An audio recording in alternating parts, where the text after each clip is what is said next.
కృష్ణ. భగవద్గీత 2వ అధ్యాయం 10వ శ్లోకం.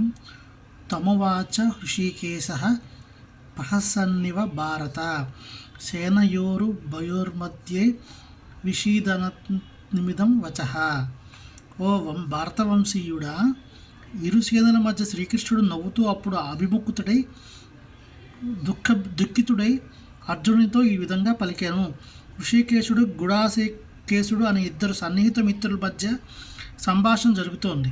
సన్నిహితులుగా వారిద్దరూ ఒకే స్థాయిలో ఉన్నవారైనా వారిలో ఒకడు ఇంకొకనికి స్వచ్ఛందంగా శిష్యుడయ్యాడు.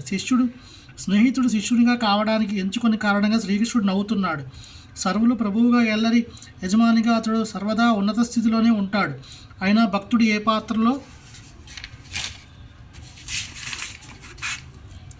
తనను కోరుకుంటాడో దాన్ని అనుసరించి అతడు భక్తునికి మిత్రునిగా, పుత్రునిగా లేదా ప్రియునిగా అవడానికి అంగీకరిస్తాడు. కానీ తనను గురువుగా అంగీకరించగానే అతడు వెంటనే గురువులాగా గంభీరంగా శిష్యుడితో కోరిన రీతిగా మాట్లాడాడు.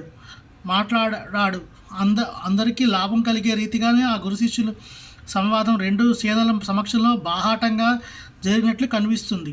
అంటే భగవద్గీత వాక్కులు ఒకానొక వ్యక్తికి, సంఘానికి లేదా జాతికి చెందినవి గాక అందరికీ కోరికే ఉన్నాయి. శత్రుమిత్రులు ఇరువురు కూడా వాటిని వినడానికి సమానంగా అర్హులు. హరే కృష్ణ.